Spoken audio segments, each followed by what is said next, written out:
Menkes ngomong ada peluang ini vaksin harus berbayar. Nanti rakyat suruh bayar sendiri. Seenak-enaknya pakai uang negara, nggak ada pertanggungjawaban yang jelas. Apapun sebagus-bagusnya program transformasi kesehatan, apalagi ada undang-undang kesehatan yang baru, omong kosong kalau rakyat nggak bisa nikmatin. Saya nggak mau tahu mana kenyataannya rakyat menikmati. Nggak ada gunanya tuh anggaran naik. Program keren-keren. Pokoknya selama rakyat itu masih satu, obat harus bayar. Kedua, dia nggak ngerti, tiba-tiba nggak bisa dibayar tunggakan, kalaupun dia cicil belum lunas nggak bisa dipakai. Ya lalu anggaran yang bagus-bagus itu di Kemenkes banyak-banyak itu buat apa? Jadi seakan-akan program begitu bagus oleh pemerintah yang ada, tapi kenapa tidak dinikmati oleh masyarakat yang paling bawah, yang memang seharusnya mereka nikmati, Pak? Kemudian harusnya mereka yang miskin tidak menerima bantuan macam-macam, karena secara administrasi dia tidak miliki. Begitu juga bantuan rumah dan lain sebagainya. Bagi yang punya tanah bisa dapat ya rumah, bantuan rumah ya. Yang tidak punya cuman sewa, dia tidak punya. Pemerintah di mana? Sementara banyak sekali yang namanya tanah-tanah milik pemerintah yang harusnya mereka lebih dulu yang kita perhatikan. Kementerian Sosial masalah data. Kenapa sih kayaknya kita susah sekali? Setiap bulan kita bisa minta sama lurah sama ke hukum tua, kita bikin dong aplikasi. Mereka isi berapa yang lahir, berapa yang meninggal dalam tiap bulan itu. Itu clear. Desa Pak yang tahu, desa sama kelurahan. Kenapa sulit sekali kita bicara data sampai hari ini kayaknya nggak selesai masalah data. Ada apa sih dengan pendataan ini? Satu lagi, kepala daerah yang tiba-tiba memutuskan ya hubungan itu untuk yang biasanya dia bayar untuk masyarakatnya sendiri, dia putus sepihak tanpa pemberitahuan untuk masyarakat itu sendiri. Sampai masyarakat disusahin. Ketika di rumah sakit sudah tidak aktif. Kenapa? Sudah tidak dibayarkan oleh pemerintah daerah.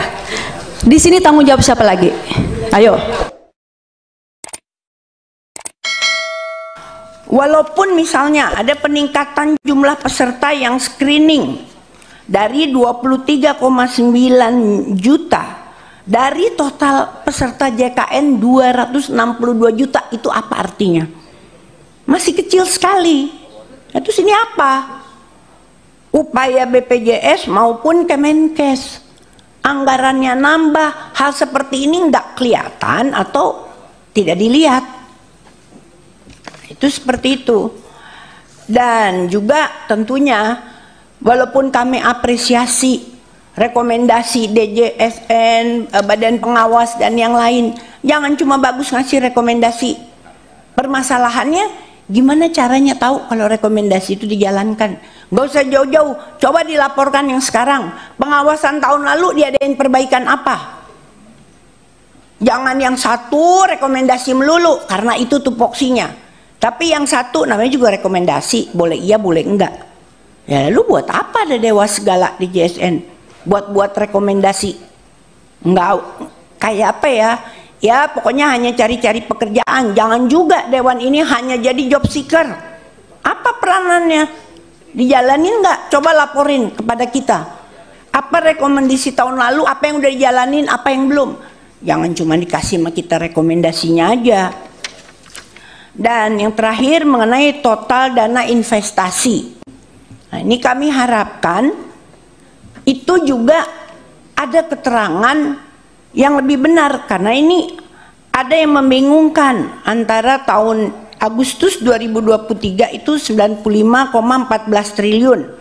Sementara ada pendapatan juga 77 triliun. Nah, ini hanya sinkronisasi data. Dan yang terakhir, saya lupa. Mengenai pembelian vaksin di Bio Farma. Kemenkes kan sudah menyediakan dan kalau nggak salah kebijakannya pesan 5 juta dosis. Nah, ini gimana nih tanggung jawabnya pemerintah? Karena kalau nggak salah ada wacana masukkan saja nanti ke program PBI sehingga itu bisa jadi ke situ. Ini kelanjutannya bagaimana? Oleh karena sementara transisi dari pandemi ke endemi, ini malah Menkes ngomong ada peluang ini vaksin harus berbayar. Nanti rakyat suruh bayar sendiri. Nah, dulu yang mana yang mau jadi PBI? Kalau dua-duanya ke PBI enggak, rakyat harus berbayar. Ya kenapa menganggarkan 5 juta vaksin untuk bayar ataupun pesan ke Bio Farma, akhirnya nggak jelas pertanggungjawabannya. Sementara padahal menurut kalau nggak salah Pak Sekjen yang mimpin rapat, ada pengurangan peserta PBI berdasarkan hasil rapat anggaran kemarin dengan Pak Sekjen. Nah, tentu seharusnya ini bisa dicoret. Anggaran vaksinnya kan jadi berlebih. Jangan karena berlebih, karena kurang cermat penyusunan, rakyat disuruh bayar. Kenapa nggak di PBI kan saja? Ini kan nggak jelas. Satu kadangkala nanti Kemenkes ngomongnya, oh iya nanti ini akan dialokasikan buat PBI. Nanti lain kali lagi, oh nanti ini rakyat harus berbayar. Seenak-enaknya pakai uang negara, nggak ada pertanggungjawaban yang jelas. Nah, dalam kesempatan ini saya minta dijawab karena ada pengurangan PBI menurut Pak Sekjen. Sementara ada Pak Menteri katakan waktu itu ada wacana itu nanti yang 5 juta itu kita pesan, ya udah nanti itu ada yang digratiskan lewat PBI. Nah, saya minta pertanggungjawabannya. Ini kok kelihatannya nggak tahu juga BPJS-nya mengenai ini dan Kemenkesnya, yaitu jadi ego sektoral masing-masing jalan sendiri-sendiri. Apapun sebagus-bagusnya program transformasi kesehatan, apalagi ada undang-undang kesehatan yang baru, omong kosong kalau rakyat nggak bisa nikmatin. Ini bukan cuma soal nyari dokter spesialis, nakes bayarnya gimana. Bagaimana pelayanan dasar kepada rakyat yang harus diberikan sesuai dengan Undang-Undang Nomor 40 Tahun 2009. Jadi jangan apa namanya kayak window ini aja, kayak apa namanya untuk hiasan aja, window dressing. Bagus bener nih programnya Kemenkes. Saya nggak mau tahu mana kenyataannya rakyat menikmati. Nggak ada gunanya tuh anggaran naik. Program keren-keren. Pokoknya selama rakyat itu masih satu, obat harus bayar. Kedua, dia nggak ngerti, tiba-tiba nggak bisa dibayar tunggakan, kalaupun dia cicil belum lunas nggak bisa dipakai. Ya lalu anggaran yang bagus-bagus itu di Kemenkes banyak-banyak itu buat apa? Apa nggak dikomunikasikan? Apa nggak duduk bersama buat perencanaan dalam pelayanan primer? Saya harus apresiasi dari kami masuk ada kemajuan di mana hanya menunjukkan KTP tidak perlu bawa kartu, ini luar biasa. Karena kami juga pernah melihat langsung ada sekitar 4 jam perjalanan disuruh ambil dulu kartu BPJS-nya. Jadi setelah ini keluar, ini luar biasa sangat membantu pasien. Kemudian apresiasi berikutnya masalah aplikasi yang Bapak buat supaya orang tidak mengantri ya di pelayanan kesehatan.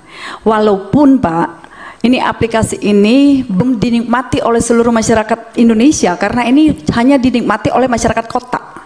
Ya, di mana kita punya kabupaten yang masih banyak signal aja tidak ada Pak. Bagaimana dia bisa, mungkin handphone dia bisa beli. Kita bicara yang kelas menengah. Kalau kelas bawah nggak punya handphone pintar Pak. Jadi nggak bisa masuk ke aplikasi. Kemudian kebijakan ya, kebijakan di mana hak atau iuran yang terhutang sekian tahun hanya bisa dibayarkan, sudah dikasih keringanan 2 tahun saja dan diberikan lagi keringanan bayar secara cicil. Walaupun Pak, yang sangat disayangkan apa yang disampaikan Pak Saleh Daulay belum langsung aktif. Nah ini masih PR ya Pak ya. Nah kemudian saya mau tanyakan ini kewenangan siapa ini? Masalah pasien di rumah sakit yang belum waktunya keluar sudah harus keluar. Orang dia butuh masih pakai selang kok, makanan melalui selang tapi dipaksa keluar. Ini kewenangan siapa? Regulasinya dari mana? Nah kita mau sambung kepada Dewan Jaminan Sosial di sini DJSN. Walaupun Bapak baru tapi di lembaga ini. Kita tahu bahwa Dewan Jaminan Sosial dengan fungsi yang macam-macam, tapi saya mau sampaikan di mana tugas dari Dewan Jaminan Sosial ini melakukan kajian dan penelitian yang berkaitan dengan penyelenggaraan jaminan sosial. Hal yang saya sampaikan tadi, kajian apa yang bisa diberikan Pak? Ya. Kemudian mengusulkan juga mengusulkan anggaran jaminan sosial bagi penerima bantuan iuran yang tadi sudah 49 totalnya lah, dari PBI kemudian PBPU dengan bukan pekerja, itu kan totalnya tuh untuk tahun depan tuh totalnya 48,9 triliun ya, itu enggak usah. Jadi bukan juga cuma mengusulkan kebijakan umum, tapi hal-hal yang tadi saya sampaikan Pak, ini perlu. Kemudian di sini juga berwenang melakukan monitoring. Nah disinilah Pak, berwenang melakukan monitoring dan evaluasi penyelenggaraan program jaminan sosial, karena kita bicara jaminan sosial untuk kesehatan masyarakat Indonesia. Nah, di mana di sini kewenangan Bapak yang membantu untuk masyarakat diringankan dari segala hal. Jadi bukan cuma investasi aja Pak yang Bapak perhatikan, tapi hak-hak dari masyarakat dengan perintah undang-undang ini seperti apa. Kemudian kita masuk ke Dewan Pengawas, Prof. Kadir. Dewan Pengawas di sini bertugas dari segala macam tugas, bertugas juga untuk melakukan pengawasan atas kebijakan pengelolaan BPJS dan direksi, juga pengawasan atas pelaksanaan pengelolaan dan pengembangan dana. Tapi ada yang menarik, memberikan saran, nasihat dan pertimbangan kepada direksi mengenai kebijakan dan pelaksanaan pengelolaan BPJS. Persoalan-persoalan tadi apakah bisa dilaksanakan, apakah bisa diberikan saran seperti itu? Ini kan pertanyaan semua ya Pak, karena mumpung kami rapat begini, ini jarang sekali ini semuanya ada. Iya, ini 1 tahun sekali, dan masyarakat sudah menunggu ini Bapak Ibu yang terhormat. Kami harus menjawab ini semuanya. Kemudian bicara lagi tentang masih dengan Dewas gitu, untuk kewenangannya mengakses data dan informasi mengenai penyelenggaraan BPJS. Nah, kalau kita bicara data, informasi, apakah Bapak tidak pernah dengar yang persoalan-persoalan yang tadi disampaikan oleh teman-teman? Ini seperti apa? Mari kita cari Pak, dari waktu ke waktu, kok tidak selesai-selesai. Jadi seakan-akan program begitu bagus oleh pemerintah yang ada, tapi kenapa tidak dinikmati oleh masyarakat yang paling bawah, yang memang seharusnya mereka nikmati Pak? Seperti apa? Kita mau lihat masyarakat kelompok mana? Bahkan Pak, kalau perlu tahu Pak, orang yang nak nikah ada istilahnya KTP-nya, kartu keluarga tidak punya karena dia belum menikah. Itu aja pemerintah belum mampu untuk mengurus mereka. Nggak menikah sudah punya anak, kemudian bagaimana, kakaknya seperti apa kan? Kemudian harusnya mereka yang miskin tidak menerima bantuan macam-macam karena secara administrasi dia tidak miliki. Begitu juga bantuan rumah dan lain sebagainya. Bagi yang punya tanah bisa dapat ya rumah, bantuan rumah ya. Yang tidak punya cuman sewa, dia tidak punya. Pemerintah di mana? Sementara banyak sekali yang namanya tanah-tanah milik pemerintah yang harusnya mereka lebih dulu yang kita perhatikan, dan mereka yang menikmati semuanya ini bantuan-bantuan ini, bukan kelompok yang punya rumah dan lain sebagainya. Jadi ini mungkin kesempatan ini kita bisa buka, sampaikan kepada bapak-bapak yang terhormat, ibu-ibu yang terhormat, untuk bagaimana gitu kita duduk bersama. Jangan seperti Bu Dewi bilang, jangan jalan masing-masing. Ini persoalan depan, anggarannya banyak. Kemudian tadi ada kaitannya dengan Kementerian Sosial masalah data. Kenapa sih kayaknya kita susah sekali? Setiap bulan kita bisa minta sama lurah, sama kehukum tua, kita bikin dong aplikasi. Mereka isi berapa yang lahir, berapa yang meninggal dalam tiap bulan itu. Itu clear. Desa Pak yang tahu, desa sama kelurahan. Kenapa sulit sekali kita bicara data sampai hari ini, kayaknya nggak selesai-selesai masalah data. Ada apa sih dengan pendataan ini? Kita kasih aja aplikasi, mereka tinggal isi setiap bulan, minimal di minggu keempat itu mereka input. Berapa yang lahir, berapa yang meninggal. Kan clear, masuk dalam big data gitu. Kenapa tidak bisa? Malah mereka kok susah banget ya bicara data. Tadi bicara masalah, kenapa sih BPJS harus cuma sekian persen? Satu lagi, kepala daerah yang tiba-tiba memutuskan ya hubungan itu untuk yang biasanya dia bayar untuk masyarakatnya sendiri, dia putus sepihak tanpa pemberitahuan untuk masyarakat itu sendiri. Sampai masyarakat disusahin. Ketika di rumah sakit sudah tidak aktif. Kenapa? Sudah tidak dibayarkan oleh pemerintah daerah. Di sini tanggung jawab siapa lagi? Ayo.